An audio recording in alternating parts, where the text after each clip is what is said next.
제1장 12월의 어둠이 깊어가고 있어요. 오후만 되어도 벌써 밤같이 느껴집니다. 이 어둠은 밖에서만 느껴지는 것이 아니에요. 우리 마음속에도 피로와 영적인 어둠이 찾아들죠. 하지만 생각해보세요.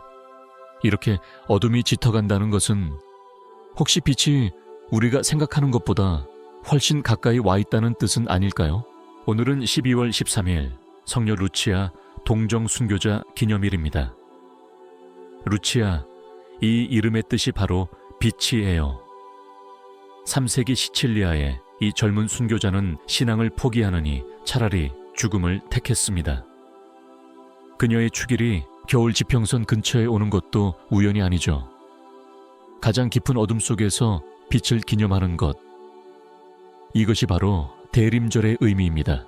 오늘 제1독서는 집회서의 엘리야 예언자 이야기입니다. 그는 불같이 일어났고 그의 말은 횃불처럼 타올랐다. 엘리야는 우상 숭배하는 아합 왕과 이제벨을 맞서 싸웠어요. 하늘을 닫아 가뭄을 일으키고 하늘에서 불을 내려 부르며 죽지 않고 회오리 바람에 휩싸여 하늘로 올라갔죠. 왜 교회는 오늘 이 독서를 들려주는 걸까요? 복음에서 예수님께서 답하십니다. 엘리야가 와서 모든 것을 원래대로 되돌려 놓을 것이다. 그러나 내가 너희에게 말한다. 엘리야는 이미 왔다. 제자들은 깨달았어요. 세례자 요한이 바로 그 엘리야였다는 것을. 약속된 길잡이가 왔지만 사람들은 알아보지 못했습니다. 기대와 다른 모습이었기 때문이죠. 하느님은 늘 우리 예상과는 다른 방식으로 일하세요. 대림 제2주간 우리는 그리스도를 기다리고 있어요.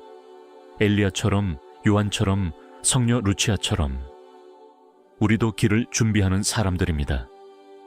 먼저 우리 마음에서, 그리고 다른 이들을 그리스도께로 인도하면서 말이에요. 12월의 어둠 속에서도 포기하지 마세요. 어둠이 깊을수록 빛이 더욱 소중해지거든요. 그 빛이 바로 우리가 기다리는 그리스도이십니다. 제2장, 오늘 제1독서를 깊이 살펴보겠습니다. 집회서 8장 1절부터 4절, 9절부터 11절까지입니다. 예언자 엘리야에 대한 말씀이에요. 엘리야가 불처럼 나타났고 그의 말은 횃불처럼 타올랐다. 이 구절이 우리에게 무엇을 말하고 있을까요? 엘리야는 단순한 예언자가 아니었습니다. 그는 하느님의 불같은 사자였어요. 집회서는 이스라엘의 영웅들을 기리는 책입니다. 벤시라는 신앙의 위대한 인물들을 찬양하면서 엘리야를 특별히 부각시켜요. 왜일까요? 엘리야는 이스라엘 역사에서 가장 어두운 시기에 나타난 예언자였기 때문입니다. 아합 왕과 이세벨 왕비가 바알 우상 숭배를 강요할 때 오직 엘리야만이 홀로 맞서 싸웠어요. 엘리야의 믿음은 타협이 없었습니다. 그는 하늘을 닫아 3년 동안 가뭄을 일으켰고 하늘에서 불을 내려 바알의 거짓 예언자들을 물리쳤어요. 이것이 바로 불처럼 나타났다는 말씀의 의미입니다. 그의 믿음은 뜨겁고 순수했어요.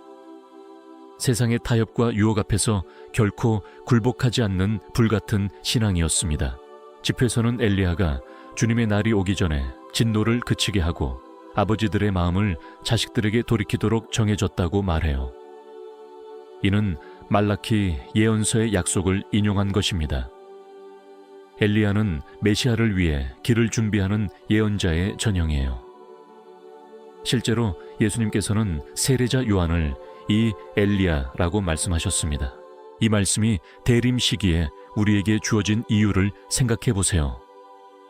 대림은 기다림과 준비의 계절입니다. 엘리야처럼 우리도 세상에 비치신 그리스도를 위해 길을 준비해야 해요. 어둠이 깊어질수록 빛은 더욱 소중해집니다. 오늘 성녀 루치아의 이름처럼 우리도 어둠 속에서 빛을 기다리는 사람들이에요. 제3장, 시편의 갈망과 대림의 본질. 오늘 화답송 시편 80편은 깊은 절망 속에서 울려 나오는 간절한 기도예요. 이스라엘의 목자여 들어주소서. 백성들이 하느님의 개입을 애타게 기다리는 모습이 담겨 있어요. 이 시편 속 간절함이 바로 대림식이 우리의 마음과 닮아 있습니다. 메시아를 기다리는 그 애타는 갈망말이에요. 시편 80편의 핵심은 하느님 돌아오소서라는 간청이에요. 당신의 힘을 떨쳐 일으키시어 저희를 구원하소서. 백성들이 위기 상황에서 하느님께 매달리는 모습이죠. 이것은 단순한 요청이 아니라 절망적인 상황에서 나오는 생존의 외침이에요. 하느님 없이는 살 수 없다는 절절한 고백이 담겨 있어요. 시편은 이스라엘을 포도나무로 하느님을 목자로 묘사해요. 이 포도나무를 돌보소서. 하느님께서 친히 심으시고 가꾸신 포도밭이 황폐해진 현실을 호소하고 있어요. 담이 무너져 지나가는 자들이 포도를 따가고 들짐승들이 짓밟고 있다고 탄식해요. 이는 하느님의 보호를 잃은 백성의 참담한 상황을 그린 거예요. 후렴구가 특히 중요해요. 하느님, 저희를 돌이키소서. 당신 얼굴을 비추시면 저희가 구원을 받으리이다. 이 기도는 대림 시기의 핵심을 담고 있어요. 우리를 향해 돌아서 주시기를, 그 얼굴을 다시 비춰주시기를 간청하는 거예요. 하느님의 임재만이 우리의 유일한 희망이라는 신앙 고백이죠. 시편 80편은 오늘 우리에게도 말을 걸어와요. 개인적인 어려움이나 사회적 혼란 속에서 우리도 같은 간절함으로 기도할 수 있어요. 주님, 오소서, 저희를 구원하소서. 대림 시기는 바로 이런 갈망의 계절이에요. 어둠 속에서 빛을 기다리며 절망 속에서 희망을 품으며 메시아의 오심을 간절히 기다리는 거예요. 제4장 복음 말씀과 엘리야에 관한 논의. 오늘 우리가 묵상할 말씀은 마테오 복음 17장 9절 상반부와 10절부터 13절까지입니다. 예수님께서 변모산에서 내려오시는 길에 제자들이 묻습니다. 율법 학자들이 가르치는 대로 메시아가 오시기 전에 엘리야가 먼저 와야 하지 않습니까? 이 질문 안에는 구약의 예언과 현실 사이의 간극에 대한 깊은 고민이 담겨 있어요. 제자들의 질문은 순수합니다. 말라키 예언서에서 하느님께서는 내가 예언자 엘리야를 너희에게 보내리니 라고 약속하셨거든요. 그런데 예수님을 메시아로 믿는 그들에게는 의문이 생겼습니다. 엘리야는 언제 왔을까요? 우리는 보지 못했는데. 이런 의심은 오늘 우리에게도 친숙합니다. 하느님의 약속이 이루어지고 있는지 확신하지 못할 때가 있잖아요. 보이지 않는 하느님의 손길을 의심하게 되죠. 예수님의 대답은 놀라우면서도 슬픕니다. 엘리야가 이미 왔다. 그런데 사람들이 그를 알아보지 못했다. 세례자 요한을 가리키는 말씀이에요. 요한은 엘리야의 정신과 권능으로 와서 주님의 길을 준비했습니다. 하지만 사람들은 그를 알아보지 못했고 결국 목을 베어 죽였죠. 예수님은 덧붙이십니다. 사람의 아들도 그들에게 그런 고난을 받을 것이다. 하느님의 구원 계획이 이루어지고 있었지만 눈이 가린 사람들은 보지 못했어요. 여기에 깊은 영적 진리가 숨어 있습니다. 하느님께서는 약속을 지키시지만 우리가 예상하는 방식대로 하지 않으세요. 사람들은 엘리야가 하늘에서 화려하게 내려올 것이라 기대했을지도 몰라요. 하지만 하느님은 광야에서 외치는 소리, 회개를 선포하는 세례자를 보내셨습니다. 우리도 그런 실수를 하지 않을까요? 하느님의 현존을 우리 방식대로 제한하고 예상 밖의 모습으로 다가오시는 주님을 놓치는 건 아닐까요?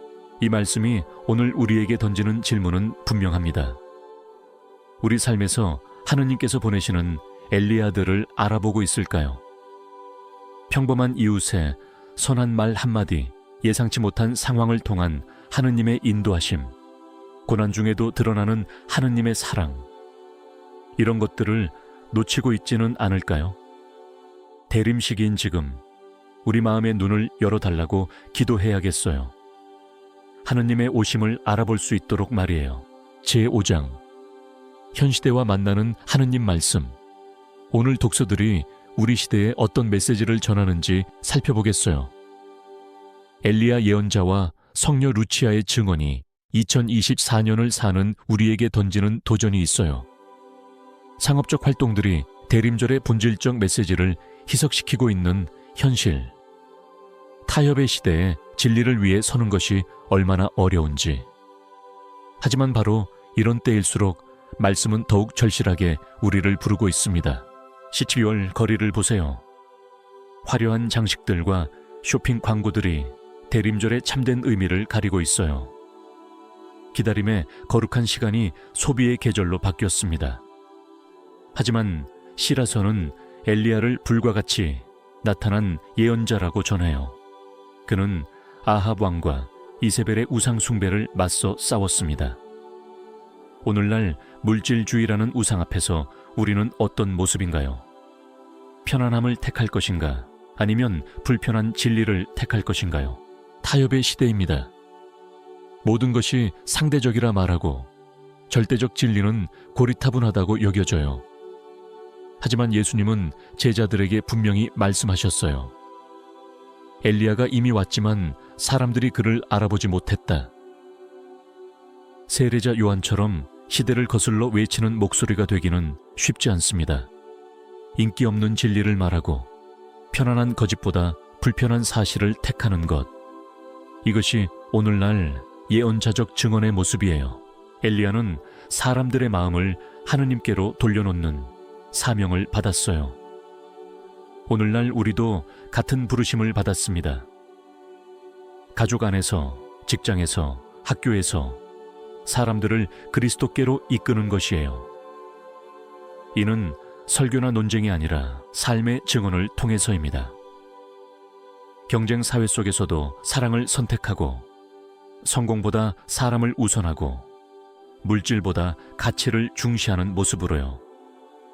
이것이 현대의 엘리야가 되는 길입니다. 성녀 루치아는 빛이라는 이름처럼 어둠 속에서 그리스도의 빛을 비췄어요. 3세기 시칠리아에서 순교한 그녀처럼 우리도 가치를 점검받는 사회 속에서 선택해야 합니다. 편안함인가? 그리스도인가? 물질적 성공인가? 영적 가치인가? 대림절이 깊어갈수록 이 질문은 더 절실해져요. 성녀 루치아처럼 목숨보다 신앙을 소중히 여길 용기. 그것이 오늘 우리에게 필요한 빛입니다. 어둠이 짙을수록 빛은 더욱 밝게 빛나니까요. 제6장 마지막 묵상과 기도. 오늘 우리는 엘리야와 세례자 요한 그리고 성녀 루치아를 통해 깊은 깨달음을 얻었습니다. 이들은 모두 어둠 속에서 빛을 증거한 예언자들이었어요. 크리스마스를 앞둔 이 어둠 속에서 우리도 그리스도의 길을 준비하는 사람들로 부름받았습니다. 그들의 용기와 신앙이 우리에게 무엇을 말하고 있는지 함께 성찰해 보아요. 예언자의 삶은 쉽지 않아요. 엘리야는 불같은 열정으로 백성들을 하느님께로 돌이키려 했습니다. 세례자 요한은 광야에서 외치며 주님의 길을 준비했어요. 성녀 루치아는 순교를 통해 그리스도의 빛을 증거했습니다. 이들 모두는 자신보다 그리스도를 더 크게 여겼어요. 우리도 이 대림 시기에 그들처럼 그리스도를 가리키는 삶을 살아야 하지 않을까요? 12월의 어둠이 깊어질수록 빛에 대한 간절함도 커집니다. 바로 이것이 대림 시기의 신비예요. 외적 어둠은 내적 어둠을 드러내고 그 어둠 속에서 우리는 구원자를 더욱 간절히 찾게 됩니다. 성녀 루치아의 이름은 빛이라는 뜻이에요. 그녀는 가장 어두운 절망의 순간에도 그리스도의 빛을 놓지 않았습니다. 우리의 어둠도 빛을 기다리는 자리가 되기를 바라요. 내일은 대림 제3주일 가우데테 주일입니다. 기뻐하라는 뜻의 가우데테. 왜 우리가 기뻐해야 할까요? 주님이 가까이 오셨기 때문이에요. 어둠이 깊을수록 새벽이 가까운 법입니다. 엘리야와 세례자 요한이 준비한 그 길 위에 이제 우리 주 예수 그리스도께서 오고 계세요.